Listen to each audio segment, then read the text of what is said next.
Bueno, mira, te doy un dato de acá, un dato que lo tomé ayer. Desde que se decreta el aislamiento social, Brasil pierde 13 millones de puestos de trabajo.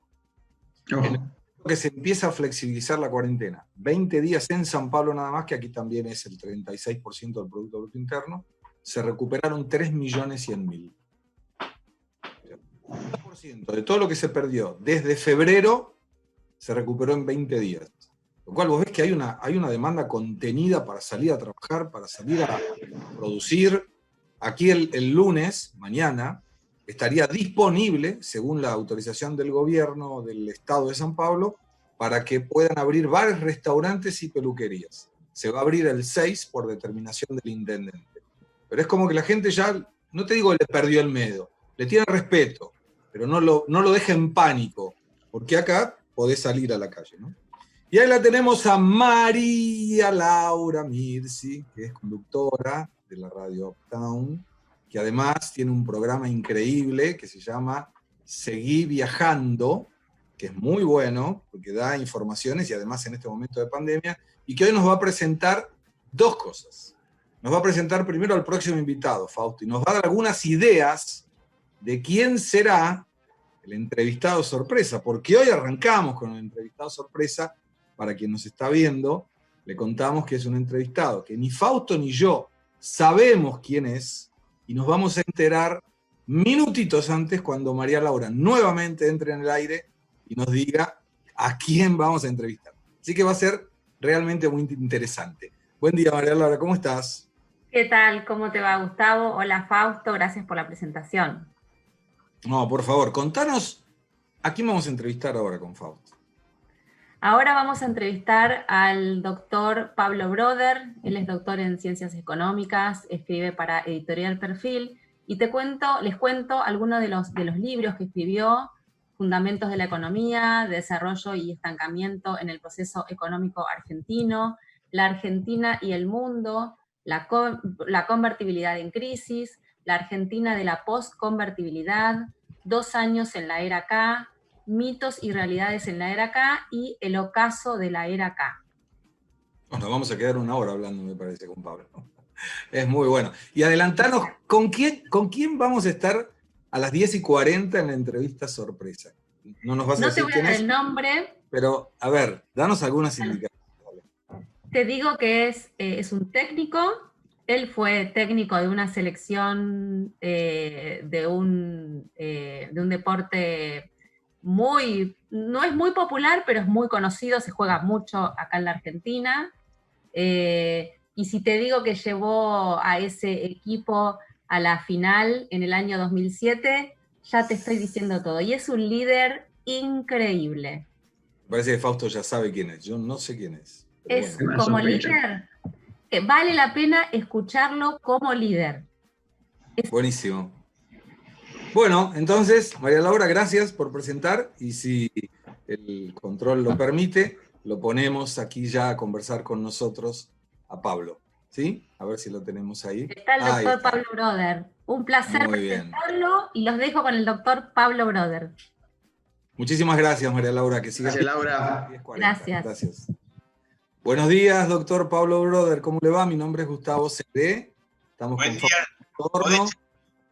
Podés elegir entre llamarme doctor o excelencia o tutearme. Entonces.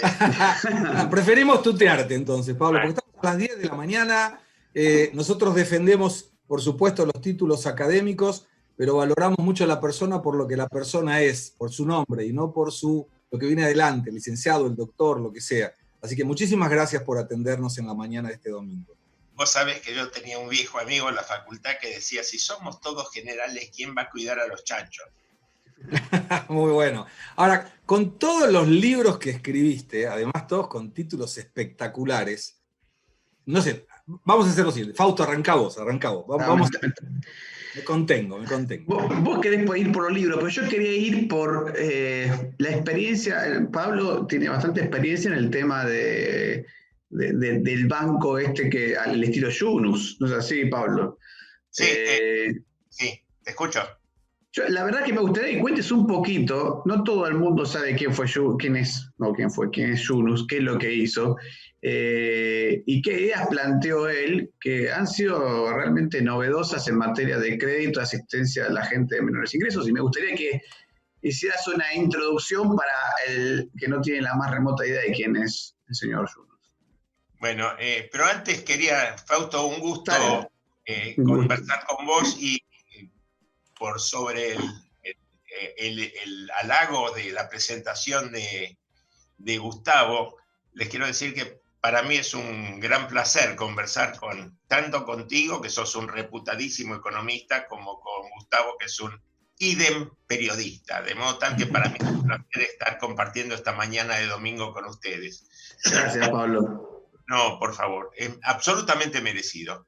¿Quién es Yunus? Yunus es un señor que es un economista como nosotros, Fausto, como vos, como yo, que estudió en Estados Unidos, que volvió a su país, Bangladesh, que es uno de los países más pobres del mundo, allá por el año 76, una cosa así, y fue a dar clase a una universidad que está cerca de Dhaka, que es la capital de Bangladesh. Dhaka, que no es Dakar, sino es Dhaka, que se llama la Universidad de Chittagong.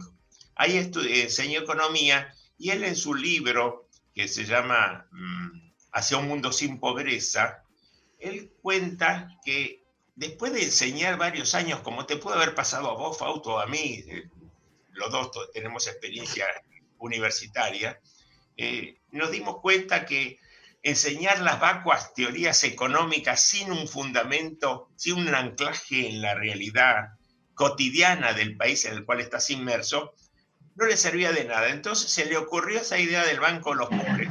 ¿Qué era el Banco de los Pobres?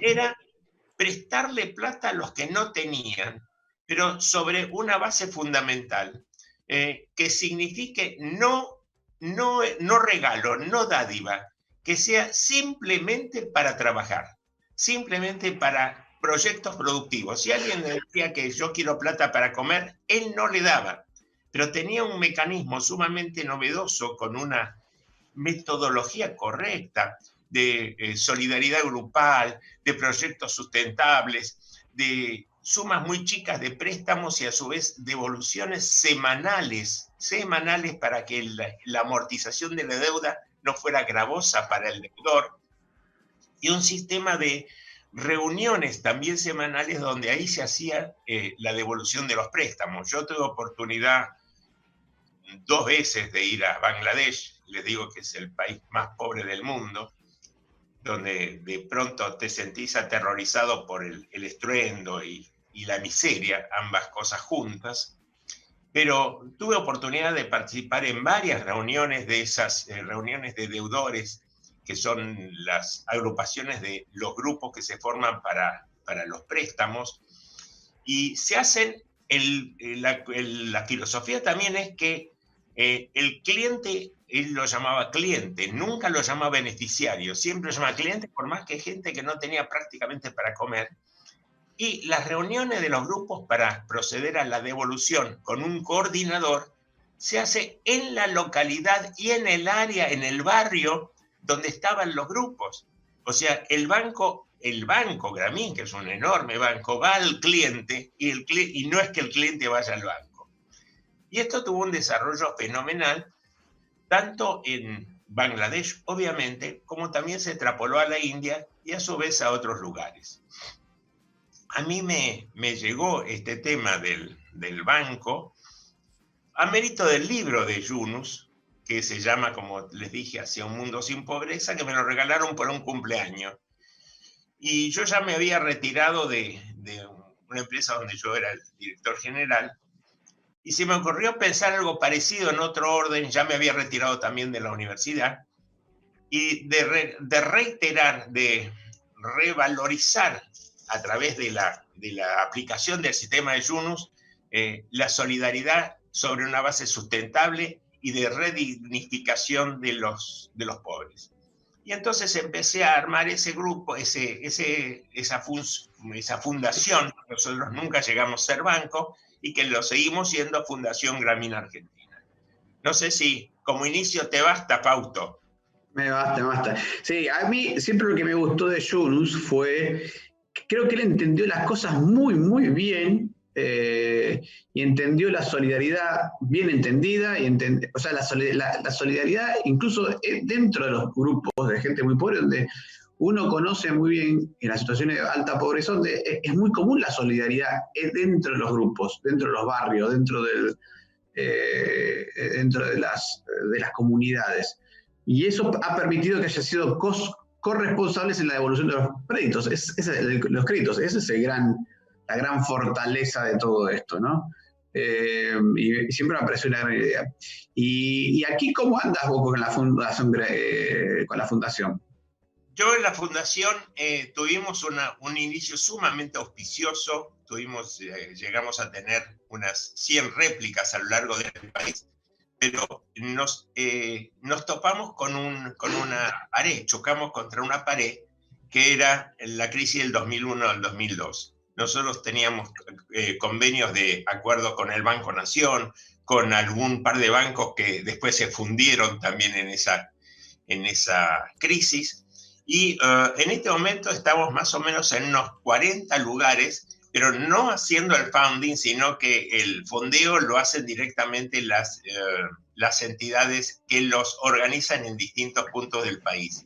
Y lo que hacemos es, como nos enseñó Yunus, spreading the seed, es decir, desparramando la semilla de la idea de la fundación del préstamo solidario, y a través de fundamentalmente la capacitación. Porque, ¿qué sucede, Fausto? Seguramente vos lo sabés. Si este sistema no se apoya en una adecuada metodología, el sistema fracasa. Es como que se va filtrando como agua en el desierto, porque vos podés prestar fácilmente, pero lo que no podés es recuperar la plata que prestás fácilmente. De modo tal que tenés que tener una metodología muy aceitada, muy probada, muy adecuada, como para que el reintegro de los préstamos que das te permita el revolving, te permita la recirculación y darle sustentabilidad al sistema. Y en eso estamos. Yo personalmente fui a desarrollar esto a Paraguay, a Uruguay, se hizo también trabajos en Lima, de modo que eso está, pero la Argentina pasa por un momento muy particular, Fausto y Gustavo. El momento muy particular es que Argentina está enferma del deseo de mucha gente de querer recibir plata gratis. O sea, estamos contaminados de esa situación a la que nos ha llevado gobiernos populistas, concretamente, donde con una política clientelista, esa gente que está dependiendo de la plata que le da el Estado sin ninguna contraprestación, lo que se constituye prácticamente es en un ejército cautivo de electores. De modo tal que esa situación muy particular de la Argentina conspira, de hecho, para el desarrollo de este sistema. Porque de alguna manera la gente se ha acostumbrado a no trabajar, a no vislumbrar. Yo no lo estoy censurando, no lo estoy castigando, no lo estoy culpando. Pero de alguna manera me hace acordar, una vez yo estuve por Pico Truncado, también con una agrupación que quería desarrollar el Gramín en esa localidad. Y me acompaña el intendente en ese momento. Y veo un montón de ranchitos con la gente afuera tomando mate, tomando sol. Y yo le pregunto al intendente, era la media mañana, un día de trabajo. Y yo le pregunto al intendente, dígame, señor, ¿qué es lo que hace esta gente? Y me dice, esperando el 29. ¿Qué es eso, esperar el 29? Es el día que le llega el cobro de su pensión o de su asignación social. Es lo único que hacen. Y de alguna manera, eso es lo que de alguna forma también conspiró contra el mayor desarrollo del Grameen en la Argentina. Ahora vos fíjate, Pablo, que de alguna manera esto prueba dos cosas. La primera es que cuando tienen un proyecto como el que ustedes hicieron a través de la Fundación Grameen, el desarrollo es complicado, burocrático, se estanca, y en el paralelismo de eso, la generación de cada vez más pobres, como esto que vos perfectamente colocaste como un ejército de lectores, ¿no? De personas que dependen del Estado y que obviamente van a seguir queriendo depender de ese Estado sin hacer demasiado. Pero me gustaría hacer un hilo en los libros que has escrito que empiezan como fundamentos de economía. No sé si están en el orden correcto de tu elaboración, pero me llamó la atención porque empezamos diciendo los fundamentos de la economía como algo más general, desarrollo y estancamiento del proceso económico argentino. ¿Recordás el año en que escribiste ese libro? Sí, me acuerdo, pero yo me río cuando vos decís fundamento de la economía, porque yo escribí con 2 amigos ese libro para la facultad. Era un libro para la facultad para dar la materia, y yo en ese momento tenía 16 años. ¡Wow! ¡Wow! Era el año 57, cuando editamos ese libro, que se vendió muchísimo, y vos sabés que hay una anécdota de alguna manera alegre o risueña, porque los profesores que daban, que eran los titulares de la materia, decían que no estudien por el libro de Broder, estudien por los libros que nosotros les recomendamos, porque esto era una síntesis de alguna manera. Después de Desarrollo y Estancamiento, fue un libro que escribimos con 4 amigos en el año 70, en pleno gobierno de Onganía y Levingston, etc. O sea también, que ahí ya estábamos estancados de nuevo, estábamos hablando de 1970. Absolutamente, mira, en ese libro, que yo algunas veces lo reviso, justamente lo que hicimos en su momento fue hacer un análisis de la recurrente crisis de la economía argentina, del país en general, por periodos. Un primer capítulo era hasta el año 30, otro del 30 al 43, del 43 al 55, y de ahí son directamente las recurrentes crisis. Después, si vos querés seguir recordando, después de Desarrollo y Estancamiento vino la convertibilidad en crisis, que yo lo escribí en el 95, que fue donde decía que la convertibilidad no era solución en el momento en que Menem ganaba por el 50 y pico % de los votos. Y yo decía que la convertibilidad se iba a pinchar. No se pinchó en ese momento, pero se pinchó, le estalló no a Menem, sino a su sucesora, a De la Rúa. Ahí después vino el de la posconvertibilidad, pero me interesaba ir después de ellos, donde vos escribís 2 años en la era K, luego mitos y realidades en la era K, y el último, el ocaso en la era K. Y ahí te traigo... Dale. Me equivoqué porque dije que era el ocaso y renació. Por eso, ahí estaba. Ahora, ¿qué libro escribirías en este momento, en esta situación de Argentina? ¿Cómo sería el título que se te ocurre para un libro con estas brillantes opiniones y colocaciones que has hecho en tus libros?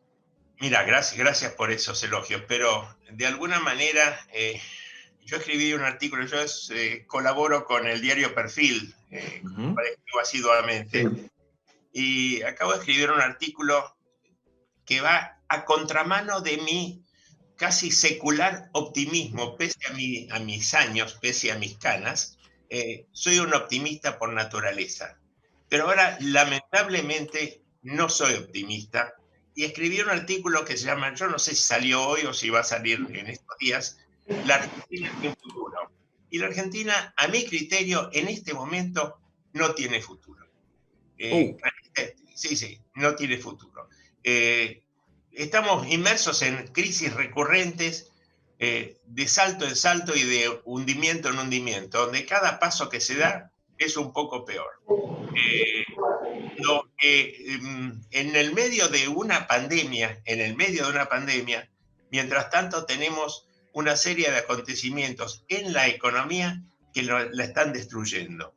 De alguna forma también esta situación de la economía está perjudicada por una mirada unilateral de quienes conducen el país. Se está mirando la Argentina desde el punto de vista sanitario y nos dicen, Fausto y yo ahí podemos sentirnos agraviados porque decía, en un momento el presidente dijo que los economistas no piensan en la vida y no pienso llamar a los economistas. Y esto es una llamada de esa ausencia de lo que yo llamé un triple vector que era necesario para encarar la situación argentina, que era no solo el vector sanitario, sino el vector económico, el vector social y el vector psicológico. Y eso está totalmente ausente en la Argentina. Te agregaría uno más, perdón, Pablo, te agregaría uno más, que es el vector institucional. Bueno, y coincido totalmente, Fausto, contigo, porque ese es fundamental, porque ¿qué se necesita? Si vamos avanzando un poco en el análisis, ¿qué se necesita para que la economía salga? Para que la economía salga se necesita primero un país creíble, porque la credibilidad es la única llave, sea cual fuere la situación de base, para que pueda desarrollarse económicamente. Nosotros no nos vamos a desarrollar económicamente repartiendo plata que no tenemos e imprimiendo plata a los pavotes que tampoco tenemos. ¿Qué se necesita? Hay una palabrita mágica que Fausto la repite permanentemente y yo también, que es inversión. Si vos no tenés inversión, no lo podés lograr. Y de alguna manera, yo siento que la inversión tiene tres condiciones básicas. Y analicemos esto por un momento, Gustavo y Fausto. Claro. La inversión requiere, en primer lugar, seguridad jurídica, en lo que hablaba Fausto de la carencia de institucionalidad. Segundo, tener, para quien quiere venir a poner sus pesitos o sus grandes pesos o sus inversiones en la Argentina, necesita poder trazar un horizonte de planeamiento sobre los parámetros básicos que hagan a su actividad, ya sea la política cambiaria, la política comercial, la política laboral, la política previsional, todas las políticas que puedan hacer predecibles que si uno viene con una inversión determinada a ponerlo acá en la Argentina, a los X años, razonablemente, esos estatutos, esos parámetros con los cuales fundaste la inversión, van a seguir con las variaciones lógicas por el paso del tiempo, van a seguir en la misma manera. Y en la Argentina todos sabemos que lo que hoy es verdad, mañana puede ser justamente la antítesis. Y tercer cosa, lo que se requiere para que venga la inversión es que tenga perspectiva de rentabilidad. Alguien que viene a traer plata al país no es para hacer beneficencia, sino es para ganar plata. Y acá en la Argentina, el que gana plata es un delincuente.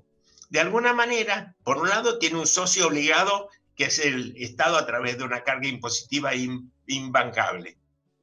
Y segundo, porque ideológicamente se castiga al que tiene, se castiga al que de alguna manera quiere ganar plata.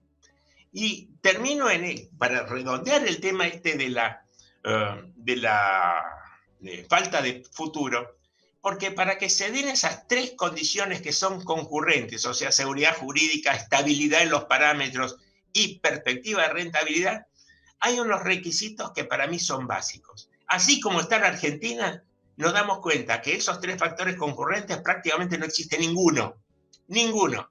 Y segundo, para que puedan hipotéticamente existir, la Argentina necesitaría reformas de fondo. ¿Qué son reformas de fondo? Reforma de fondo significa una reforma previsional. El sistema previsional argentino es un agujero negro. Reforma laboral. El ejemplo más reciente, el ejemplo más lamentable, ¿cuál es? La TAM. La TAM fue al concurso porque el sindicato no aceptó un arreglo parcial en este momento de emergencia con sus operarios. Todo movido exactamente por los gremios aeronáuticos, que todos sabemos cuál es la orientación filosófica y que tienen. Se necesita una reforma jurídica, porque la Argentina, para dar seguridad jurídica, requiere un poder judicial independiente, probo, capaz y expeditivo. se necesita una reforma del Estado, porque ese socio oneroso que tiene la Argentina, que tienen los privados argentinos, que le sacan el 60 y pico % de sus ganancias entre pitos y flautas, entre distintos impuestos, de alguna manera es un socio que hace imposible la competitividad en un mundo abierto que te obliga a pensar no solo en el mercado argentino, sino en un mercado que quiere entrar a la Argentina y que nosotros tenemos necesidad de salir. Si no se dan esas condiciones, o sea, si no se dan las condiciones que señalé, por la falta de posibilidad de esos consensos, abona mi idea que pensemos racionalmente, pensemos lógicamente. ¿Hay posibilidades en este momento en la Argentina de conseguir una reforma laboral? ¿Hay posibilidades en la Argentina de conseguir una reforma previsional cuando Macri fue presidente en el 2017 le rompieron la Plaza del Congreso? De modo que tal que yo no le veo por los futuros no demasiado cortos años, no le veo posibilidades de una salida sustentable. Vamos, no se va a hundir, porque los países nunca se hunden, son corchos, pero va a seguir vegetando en una pobreza institucional, económica y prebendaria. Ahora ahí, permitime, Pablo, que te haga una propuesta. O sea, es que Fausto y yo, con otra cantidad enorme de gente, estamos tratando de crear un partido, se llama Unidos, donde proponemos exactamente todo lo que vos acabás de decir. ¿Todo? Como yo te escuché. No, bueno, mentira. No, ya sé que no. Pero, ¿vos estás afiliado a algún partido político? ¿Has militado en algún partido político a lo largo de tu vida? El señor ha estado en el Partido Radical muchos años. ¿Sí? Como sabe, Fausto. ¿Viste? Yo empecé en las lides universitarias. Yo entré a la facultad, como te digo, bastante joven, y empecé ya con actividad política en el año 58, con lo que era la laica y libre. Y en ese momento nos opusimos a Frondizi erróneamente, por supuesto, con su proyecto de apertura universitaria. Pero después me afilié al partido de Frondizi, al MID, y estuve 20 años afiliado al Movimiento de Integración y Desarrollo, porque yo creo que la filosofía desarrollista, de alguna manera, es la llave de salida a la problemática política y económica.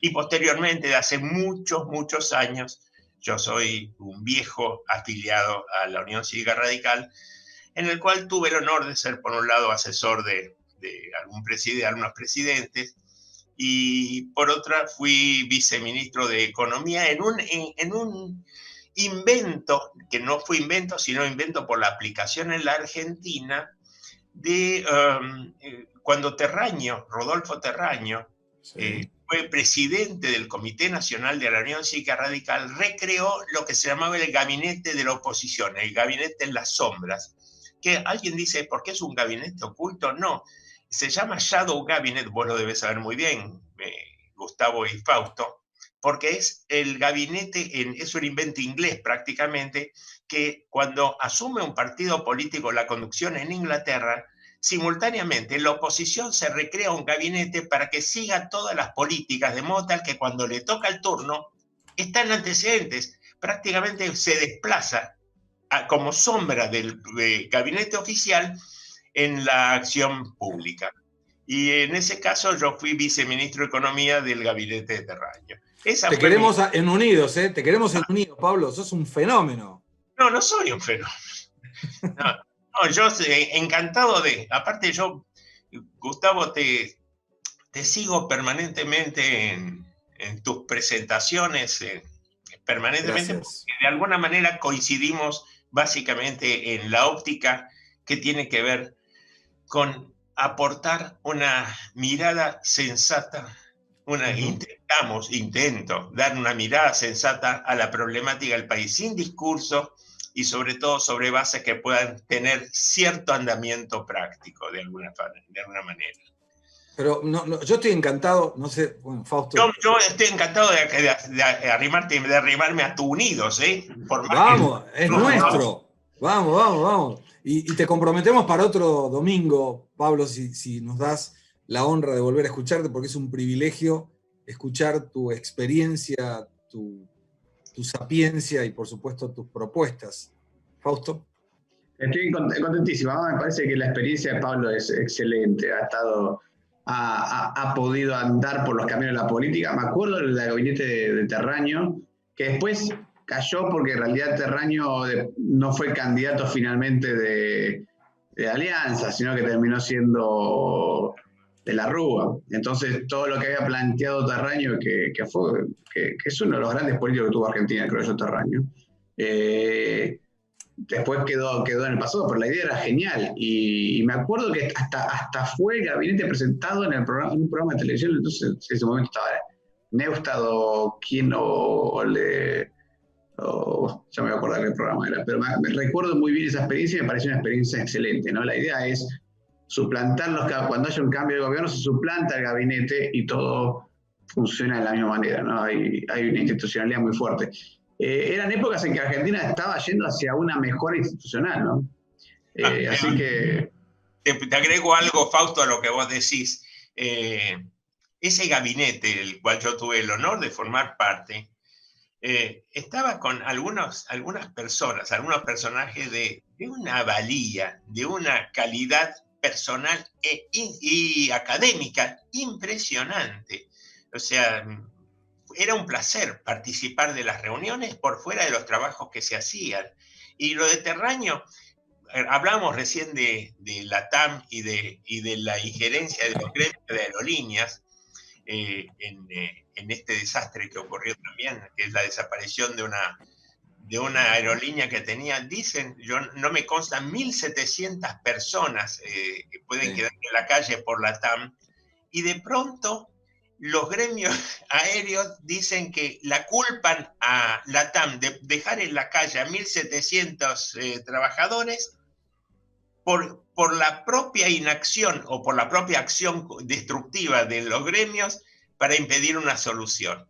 Y me evoca esto lo de Terraño, porque en el andamiento del gobierno de Alfonsín, Terraño propuso la asociación de aerolíneas con